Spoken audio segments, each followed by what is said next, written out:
मित्रों नमस्कार, मैं विनोद मिश्रा। कल पूरे देश में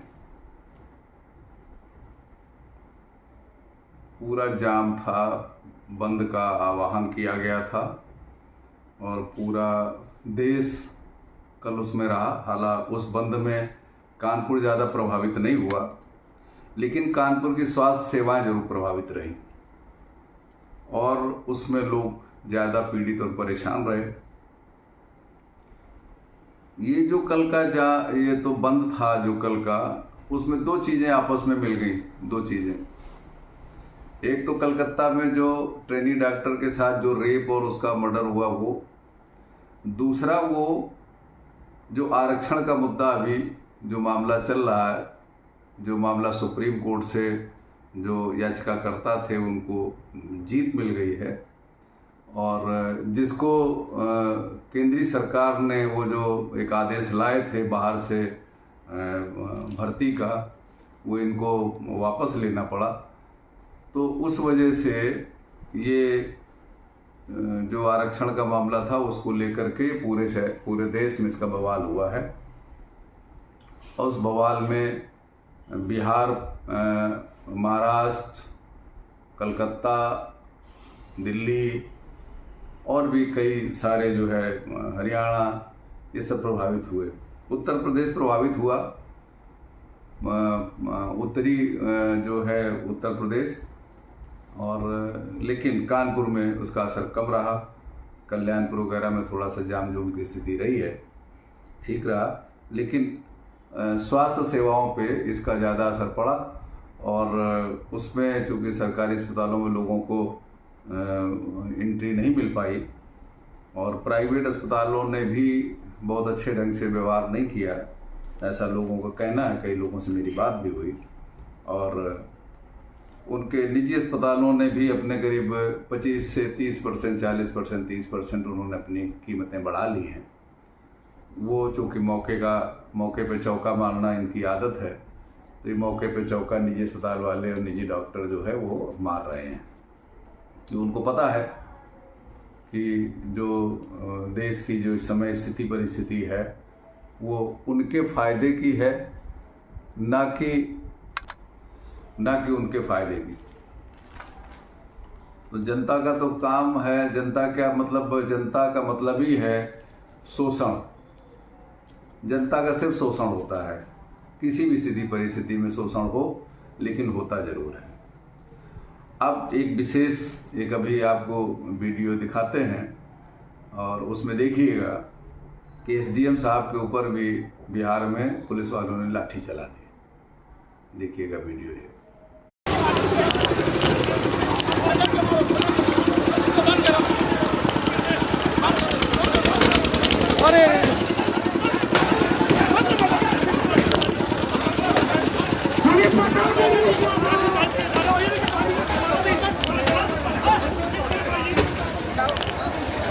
मेरा ये कहना है इस पे कि चाहे स्टेट की सरकार हो और चाहे केंद्र की सरकार हो, किसी भी नियम कानून को बनाने से पहले या उसको लागू करने से पहले, ये आरक्षण के मुद्दे पे बात मैं कर रहा हूँ, जो भी कुछ करना चाहते हैं या करते हैं, सरकार तुम्हारे हाथ में है, सत्ता तुम्हारे हाथ में है, मालिक आप हैं, आप पूरे समाज के गार्जियन हैं, लेकिन कम से कम इतना तो कर सकते हैं कि समाज के लोगों के साथ जो ऐसी एक व्यवस्था पीछे से कायम है कि उनके साथ बैठ करके उसके फीडबैक ले लो, लोगों से सलाह मशवरा कर लो, क्या ये ठीक रहेगा? अगर ठीक है तो अच्छी बात है, नहीं ठीक है तो उसको रिवाइज करने की बात है, और अगर रिवाइज भी ठीक नहीं है तो उसको छोड़ देने की बात है। अभी कैसे आपने वापस किया? नहीं करते। अब नहीं करते तो जो ना अनायास जो देश की संपत्तियों का नुकसान होता है, अनायास लोगों का अपमान होता है, अनायास लोगों को चोट लगती है, अनायास जो है पुलिस प्रशासन के ऊपर बहुत सारा भार आ जाता है और वो भी चोट खाते हैं, दूसरों को भी चोट देते हैं, क्योंकि उनको तो आदेश दिया गया है कि भीड़ को काबू करो और इसको सफल ना होने दो। चाहे स्टेट की सरकार हो चाहे केंद्र की सरकार, उसकी कोशिश होती कि कोई भी प्रोटेक्शन अगर है तो उसे सफलता नहीं मिलनी चाहिए। आपके सामने जीता जागता जो है किसान आंदोलन तो आपके सामने रहा ही कि कितने किसान मर गए, कितने फांसी पे झूल गए, कितने जहर खा लिए, कितने भूख से मर गए, कितने प्यास से मर गए, कितने इलाज न मिलने से मर गए। जबकि पंजाबी लोग अपना इतना लाव लश्कर लेके चलते, इतना संसाधन लेके चलते हैं कि उनको अभी भी जो उनका अभी सिंगू बॉर्डर पे हैं वो तो अपना इतना वो इंतज़ाम करके वहाँ बैठे हुए हैं कि वो जितने दिन चाहेंगे वो बैठ सकते हैं। उनके पास ना तो भोजन की कोई समस्या होती है, ना पीछे से भोजन की सप्लाई आने में कोई दिक्कत होती है, ना उनके यहाँ बनाने में कोई दिक्कत है, ना उनको खिलाने में कोई दिक्कत है, ना उन्हें खाने में कोई दिक्कत है। वो इस तरीके के माहौल में वो अपने को एडजस्ट कर लेते हैं। लेकिन देश के अन्य लोग नहीं, खाली पंजाबियों को छोड़ दें तो अन्य लोग ऐसा नहीं कर पाते हैं। तो ये चीज़ें नहीं होनी चाहिए। तो मेरा तो सरकार से और समाज के लोगों से सुझाव यही है कि सरकारें अपने नियम कानून बनाने से पहले, अपनी कोई चीज़ लागू करने से पहले उसका पूरा का पूरा उसका एक अध्ययन कर लेना चाहिए। जैसे अभी आप देखिए कि बहुत बड़ी गलती हुई सरकारों से और सरकार के लोगों से कि कोरोना काल में बहुत जल्दी थी वैक्सीन बनाने की। बहुत सारे लोग वैक्सीन बना रहे थे, बाबा रामदेव भी वैक्सीन बना रहे थे। लेकिन वो जो वैक्सीनेशन का मामला था उसमें जिस कंपनी ने वैक्सीन बनाई कोविशील्ड, आज इंग्लैंड में उसके ऊपर दुनिया भर का सर्वे हुआ। लगने के बाद में लोगों को जो है ब्रेन स्ट्रोक आ रहे हैं, लोगों के क्लॉटेज जम रही हैं, लोगों के तरह तरह से प्रॉब्लम आ रही हैं, हार्ट की प्रॉब्लम आ रही हैं, थकान की प्रॉब्लम आ रही हैं, उलझन लोग महसूस कर रहे हैं। ऐसी चीज़ें आई। अब जब इंग्लैंड की कोर्ट ने उस पर उनके ऊपर जुर्माना कर दिया, उसको पूरी तरीके से बैन लगा दिया।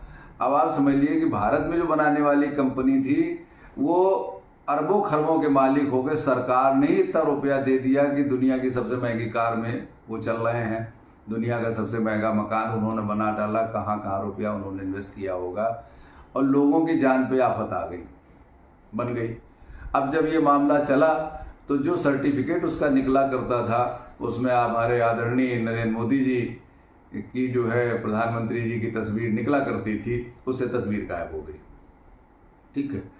तो और ऐसे अनेक मामले हुए हैं। मेरा तो सिर्फ सरकारों को सुझाव इसी बात का है कि भाई जो भी चीज़ लागू करना चाहते हो आप करें, लेकिन उसका पूरा पहले उसका पूरा सर्वेक्षण कर लें, उसका पूरा हर एंगल से उसको समझ लें, सोच लें।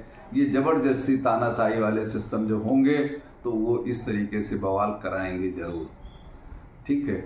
ये तो रही गई आरक्षण की बात। दूसरी चीज़ जो ट्रेनी डॉक्टर के साथ में जो हुआ, आज वो बहुत बड़ा मुद्दा बना हुआ है और ये रुक नहीं रहा है। आज भी निरंतर अखबारों में छप रहा है कि यहाँ हो गया तो वहाँ हो गया, तो कहीं हो गया तो कहीं वहाँ हो गया। अरे भाई ऐसा क्यों? अगर इतना जो हो रहा बवाल मचा हुआ तो इस समय तो प्रशासन और शासन सबको इतना एक्टिव हो जाना चाहिए कि हर ऐसे मामले में, ठीक अगर पहली बात तो हो नहीं, अगर हो रहे हैं तो प्रशासन को बहुत तेज़ी से इस पे काम करने की आवश्यकता होती है। तो ये जो चीज़ें चल रही हैं वो ठीक नहीं है। अब आप देख लीजिए, दूसरे उस पर आते हैं कि एनजीटी ने कानपुर डीएम के ऊपर 25,000 रुपये का जुर्माना ठोका। ऐसा हिंदुस्तान अखबार लिख रहा है।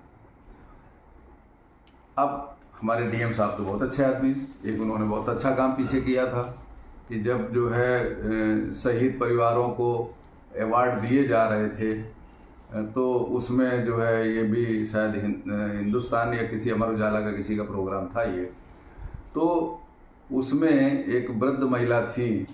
वो देखा होगा कि शायद वो असमर्थ हैं ऊपर आने में, तो खुद नीचे जा कर के उनको सम्मान उन्होंने दिया। उन्होंने अच्छा काम किया, उसमें मैंने इनकी सराहना भी की थी। लेकिन एनजीटी के मामले में आज कानपुर में इतना पोल्यूशन है और ख़ास करके नदियों में ज़रूरत से ज़्यादा पोल्यूशन है। मैं तो घूम घूम करके देखा। मेरा अगर पीछे एक वीडियो देखें तो उसमें अटल घाट हमने दिखाया है। उस अटल घाट में वहाँ एक नाला गिर रहा है और उस नाले में भयंकर झाग बनता है। हम मैस्कर घाट गए, वहाँ भी नाला गिरता है। हमने कई जगह गए, नाला गिरता। पांडव नदी की ये स्थिति है कि पांडव नदी संपूर्ण रूप से नाला बन चुकी है। कानपुर का सारा डाइवर्जन हुआ कि गंगा में गंदगी नहीं जाएगी, तो इसको सबको वापस कर दिया जाए, जिसपे तमाम जो है हजारों करोड़ों रुपया खर्च हुआ JNRU के तहत में। और वो बहुत सारे नाले जो है वो बदले गए, चूँकि गंगा में नहीं गिरेंगे, पीछे ले। अब कहाँ गिराओगे? कहाँ गिराना तो आपको नदियों में ही है, क्योंकि नदियाँ आबादी से नीचे बहती हैं जमीन की गहराई में। अब आपके पास जो है ट्रीटमेंट प्लांट लगाने की योजना बनी, ट्रीटमेंट प्लांट लगाए गए, लेकिन वो ट्रीटमेंट प्लांट चलते नहीं हैं। कर्मचारी चलाना नहीं चाहते, सरकार बिजली के बिल देती नहीं है, वो कनेक्शन काट देते हैं। उसमें जो केमिकल इस्तेमाल होता है वो केमिकल परचेज किया जाता है पेपरों पे, वहाँ नहीं पहुँचता। अगर सब चीज़ सुचारू रूप से चले तो ट्रीटमेंट प्लांट चलते रहें, और एक प्रोसेस बन गया है, वो कंटिन्यूएशन में चलता रहे। पानी साफ उससे निकले, वो नदियों में डालिए, क्योंकि आपके पास कोई दूसरा विकल्प नहीं है। आपके पास ऐसा विकल्प नहीं है कि आप उस पानी को खेतों तक ले जा सकें। नहीं तो पहले तो प्लान ये बनाया गया था कि इनको खेतों में ले जाया जाए, ठीक है। पीछे किसी ने एक प्रोग्राम बनाया था कि कानपुर के चारों तरफ अगर एक नाला टाइप का बढ़िया बना दिया जाए और उसमें जितना सीवेज का पानी उसमें गिरा दिया जाए, और उसको गिराने के बाद एक बड़े ट्रीटमेंट प्लांट में, STP प्लांट में उसको ले जाया जाए, और वहाँ से उसको फिल्टर करके और उस पानी को किसानों को दे दिया जाए। लेकिन ये बातें तो होती रही हैं पिछले बहुत समय से, लेकिन हुआ कुछ नहीं। ये बिल्कुल उसी तरीके की परियोजनाएं बनती चली गई जैसे हमारे पूर्व प्रधानमंत्री अटल बिहारी वाजपेयी जी ने नदियों को जोड़ने का प्रोग्राम बनाया था। पहली बात तो ये संभव नहीं है, पता नहीं कैसे बना था ये प्रोग्राम, क्योंकि हर नदियों की चाल और हर नदियों का रास्ता अलग अलग है। आप नदियों को कैसे मोड़ देंगे? आज गंगा जी जो है उत्तराखंड से निकल के आ रही हैं और ये कलकत्ता तक जा रही हैं, ठीक है, बिहार, कानपुर बिहार होते हुए। आपको लगता है कि इनका पानी वापस कहीं लाया जा सकता है? कहाँ जोड़ देंगे? अगर इनका बहना पूरा बंद कर देंगे, आज गंगा के में जो गंदगी है, उस गंदगी का मुख्य कारण पता है किसी को? शायद नहीं पता होगा, और अगर पता भी होगा तो उस पर कोई चर्चा नहीं करता है। मुख्य कारण है अविरल धारा, चूँकि गंगा जी को जहाँ से चली हैं उसके बाद में हर जगह उनको बांधा गया है, और बांध करके डैम बनाए गए हैं, बैराज बनाए गए हैं, ठीक है। उससे शहरों को पानी, नहरों को पानी दिया गया है, वो भी ज़रूरी है। लेकिन गंगा में तो गंदगी बढ़ती चली जा रही है, उसका क्या इंतजाम है?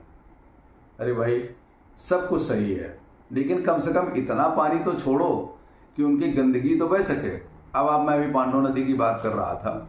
अब पांडव नदी को अगर आप देखें तो कभी सर्वे करिए। भौंती में मैंने देखा कि KDA ने ट्रांसपोर्ट नगर बसाया पनकी में, तो जो भौंती और पनकी के बीच से पांडव नदी निकलती है, तो जैसे रोड से बाईं तरफ निकलती हैं तो हमने देखा कि बाउंड्री KDA ने नदी के अंदर से बाउंड्री खड़ी कर दी है, जबकि नदियों के पीछे 300 मीटर तक की जगह या 200 मीटर जगह, नहीं तो 100 मीटर जगह छोड़ने का प्राविधान है। आज गंगा जी के किनारे जो मकान बने हैं, जो ग्रीन पार्क तक मकान आते हैं, उनके अब नक्शे नहीं बनाए जा रहे हैं। अब उनके ऊपर मल्टी स्टोरी नहीं बन सकती हैं, जो बने हैं वो बने हैं। क्यों? गंगा की परिधि में आ गए हैं, वो उस दायरे में आ गए, नहीं हो सकता ग्रीन पार्क तक। तो आप ये समझिए कि KDA ऐसी गलती कैसे कर सकता है कि पांडव नदी के अंदर जो है वो दीवार खड़ी कर दी और प्लाट बना दिए। KDA तो कोई कहने वाला कुछ नहीं है, क्योंकि सरकारी संस्थान है, फिर कैसे चलेगा? अब उसको देखते देखते तमाम इधर मेहरवान सिंह की पुरवा की तरफ अगर आप आते हैं तो ये सारे लोगों ने नदी के किनारे कब्जा कर लिया है। एक तो ये हो गया। दूसरा ये हुआ कि सारा जो कानपुर का सीवेज का पानी है, चाहे वो रफा का नाला हो, चाहे विजयनगर का नाला हो, ठीक है, चाहे वो जिसको रफा का नाला बोलते हैं, चाहे सीओडी नाला हो, या जो भी जितना भी सीवेज चेंज किया गया है, ये सब पांडव नदी में गिराया जा रहा है। पांडव नदी कानपुर फतेहपुर बॉर्डर पे एक छिवली नदी इसको वहाँ बोला जाता है, वो वहाँ छिवली में, वो छिवली गांव है, छिवली से आगे चल करके गंगा नदी में पांडव नदी गिर रही है। और वो पूरी गंदगी जो गंगा में जा रही थी वो पांडव नदी को डाल दी, और पांडव नदी गंगा नदी में मिल गई जाकर के। क्या फायदा हुआ? प्रशासन ने बड़ा समझदारी का काम किया, बोले साहब बड़ा चेंज हो गया, बहुत कुछ बढ़िया हो गया, सब बदल डाला, सब कुछ बदल गया, वो सब बदल गया। अरे भाई बदला क्या? गंगा जी में तो पानी ऐसे सीधे, आप इस हाथ से नाक पकड़ रहे थे, तुमने ऐसे घुमा के नाक पकड़ ली, किया तो आपने वही। लेकिन मेरा तो सुझाव ये है कि जो हुआ सो हुआ।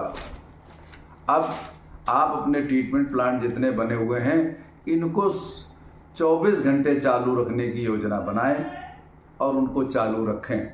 उसके फंड की कोई कोताही न करें, उसमें कोई हेरा फेरी ना हो, उसमें कोई केमिकल की चोरी ना हो, उसमें कोई ऐसा ना हो कि बिल आ गया और केमिकल नहीं आया है। और हमने तो ऐसा बहुत सारे हमने देखे भी हैं कि बिल आ गया और मटेरियल नहीं आया, और मटेरियल यहाँ रिसीव भी हो गया। ठीक है, ऐसा मच्छर वाले मामले में भी कई बार हमने देखा है, हमारी तो कई बार अधिकारियों से बात भी हुई पीछे, और वो सब चीज़ें आती हैं। लेकिन इसको ऑन रिकॉर्ड क्या कहा जाए, किसने क्या किया। अभी आप देखिए केडीए में और उसमें कृषि विभाग में जो कूड़े में गाड़ियाँ खड़ी थी, वो गाड़ियाँ डीजल खा रही थी, उनके ऊपर रोज डीजल उनको लग रहा था, और गाड़ी ईंटे पे खड़ी थी। आप कल्पना करिए, ये भी सरकारी तंत्र है, सरकारी मशीनरी तो है। तो मेरा ये कहना है कि भाई प्रकृति को बचा लीजिए। और इसी कड़ी में एनजीटी इनसे कुछ मांग रहा था, ठीक है, तो ये नहीं, इसमें क्रोमियम वही है, क्रोमियम अभिष्टों के निर्वहन और एसटीपी के अनुचित संचालन संबंधी मुद्दे पर एनजीटी ने सुनवाई कर रहा था। यही जिस मामले में बात कर रहा हूँ, इसी मामले में इनको ये पेनाल्टी हुई है। डीएम साहब तलब करे जा रहे थे और डीएम साहब नहीं पहुँचे, ठीक है। तो ये इनको पीठ ने कहा कि जिला मजिस्ट्रेट कानपुर नगर जिन्हें इन परिस्थितियों का जवाब देना था, वे ऑनलाइन शामिल नहीं हुए, जबकि ऑनलाइन शामिल होना था, नहीं हुए। इसलिए हम 13 मई 2024 के आदेश में निहित ट्रिब्यूनल के आदेश का पालन नहीं करने के लिए जिला मजिस्ट्रेट पर 25,000 रुपये का जुर्माना लगाते हैं। यह जुर्माना उनके द्वारा 2 सप्ताह में एनजीटी बार एसोसिएशन में जमा किया जाए। मामले की आगे की कार्रवाई के लिए 27 नवंबर को पोस्ट किया गया था, ठीक है। तो जागरूक नहीं हैं, बड़े पद में पदासीन लोग बैठे हैं, ठीक है, उनको सरकारी सारे संसाधन उनको मिल रहे हैं, लेकिन वो उसके आगे बढ़ना नहीं चाहते हैं। क्या हम कहें, अजीब अजीब सी स्थितियां हैं। तो हमने कल भी बात करी थी कि पेड़ों का संरक्षण, नदियों का संरक्षण अगर ऐसा नहीं होगा तो प्रकृति का कोहराम आप देख रहे हैं, और ये प्रकृति मानेगी नहीं। अगर आप मानने को तैयार नहीं हैं तो प्रकृति काहे को मानेगी? क्या जरूरत है उसको मानने की? उसको आप तनख्वाह तो दे नहीं रहे हैं, प्रकृति को दे तो है नहीं, प्रकृति से तो आप दोहन कर रहे हैं, पेड़ काट के लकड़ी बेच रहे हैं, ठीक है। आज जहाँ कहीं देखिए कोई भी प्रोग्राम बनना होगा, अभी मेट्रो जो है इधर हरमोहन सिंह सॉरी बर्रा क्या बोलते हैं उसको, रामगोपाल चौराहे की तरफ जा रही है, और बहुत सारे पेड़ शास्त्री नगर विजयनगर से लेकर के इधर बहुत सारे पेड़ काट दिए गए, ठीक है। अब भाई मेट्रो चलनी है तो पेड़ तो कटेंगे, निश्चित रूप से कटेंगे, लेकिन जो नहीं कटने की स्थिति में है उनका तो संरक्षण कर लीजिए। चलो भाई मजबूरी है तुम्हारी, लेकिन अब इसकी भरपाई कैसे करेंगे? कहाँ लगाएंगे पेड़? वृक्षारोपण अभियान होता है, पेड़ लगाए जाते हैं, बाद में चलते कि नहीं चलते हैं, उनको पानी दिया जाता कि नहीं दिया जाता, उनको जानवर खा जाते हैं, क्या होता है। मैंने कई जगह ऐसा देखा है कि पेड़ों में वो जाल लगाया गया लोहे का, और पेड़ बड़े हो गए, वो जाल काट के हटाए नहीं गए, वो पेड़ों के तनों में धंस गए। कौन करेगा ये सब काम प्रशासन का है, ये काम जनता का नहीं है। इसमें जागरूक होना अलग विषय है, लेकिन इसमें जनता क्या करेगी। अगर जनता कुछ करने की कोशिश करती है तो कल उसके ऊपर इल्जाम हो जाएगा कि तो पेड़ काट रहा था, एक मुकदमा लिख दिया जाएगा, वन विभाग लिख देगा। हर मकान और सड़क के बीच में एक जगह वन विभाग की होती है, पेड़ कहाँ है। और पेड़ ऐसे लगाए जा रहे हैं जो इतनी बदबू देते हैं, और उनके जब फूल उड़ते हैं उनसे लोगों को दमा की बीमारी होती है। उस पेड़ का नाम मुझे नहीं पता, लेकिन वो ज़्यादातर पेड़ वही लगाए गए हैं। पहले पेड़ कैसे लगाए जाते थे। तो आज पर्यावरण पर इतनी सारी बात हो गई है, आगे भी हम इस पर करते रहेंगे। थोड़ी सी और अखबार समीक्षा में देख लें। चकेरी में भाइयों को ट्रक ने मारी टक्कर, एक की मौत। रुक नहीं रहे हादसे, हैं, बिल्कुल नहीं रुक रहे हैं। कानपुर में एक तोहफा और डीएम साहब ने दे दिया है। डीएम साहब ने क्या दे दिया, वो तो हमारे बाबा जी ने दिया है कि कानपुर में महंगी होगी ज़मीनें, 7 से 20% तक बढ़ेंगे सर्किल रेट। ठीक है, दीजिए ज़्यादा स्टैम्प ड्यूटी, है। सरकार अपने फायदे के काम करती रहती है, आप समझो आपका क्या होगा। ये आप देखिए, कानपुर में नॉर्थ कोरिया में खोजा महाठगी का सुराग। बताइए, जो साइबर क्राइम हो रहा कोरिया से हो रहा है, और हमारे यहाँ सिस्टम ऐसे बने हुए हैं कि होता चला जा रहा है। हैकर लोगों खातों से पैसे उड़ा दे रहे हैं। ठीक है जी, भारत बंद का बाजारों पर ज़्यादा असर नहीं दिखा है, हाँ? तो मेरा तो भाई एक ही कहना है, दिखा देंगे इसमें फोटोग्राफ्स जहाँ जहाँ कुछ प्रॉब्लम हुआ है। साबरमती एक्सप्रेस का स्पीडोमीटर खोलेगा हादसे के राज। मीटर उसका कब्जे में ले लिया गया है, ड्राइवर कुछ सही बातें नहीं बता पा रहे हैं, और 8 साल से नहीं हो सका पुखराया रेल हादसे की जांच। बताइए, 8 साल हो गए पुखराया में जो रेल हादसा हुआ था, उसकी अभी तक जांच नहीं हो पाई। कितनी सुस्त व्यवस्था है। इसमें तो सीधे सरकार की संपत्ति और लोगों की जान, नीस के ऊपर एक FIR और हो गई है। और चूँकि ये भी काफ़ी उसमें, और इधर हमारे एक बड़े पत्रकार थे कमलेश फाइटर जी, उनके ऊपर प्रबंधक हरप्रीत सिंह कमलेश फाइटर के ऊपर गंभीर आरोप लगाए हैं। उन्होंने कहा इनका स्कूल है, 5 लाख रुपए ये मांग रहे थे। ये रंजीत नगर में रहते हैं, नजीराबाद निवासी। हरप्रीत सिंह के मुताबिक ज्ञान निकेतन स्कूल शास्त्री नगर में है, इससे जो है ये 5 लाख रुपए मांग रहे थे, नहीं तो तुम्हारा स्कूल हम बंद करा देंगे, है ना। तो ये सब चीज़ें हैं, समाज के लिए अच्छी बातें नहीं हैं, समाज के लिए सभी अच्छा नहीं है।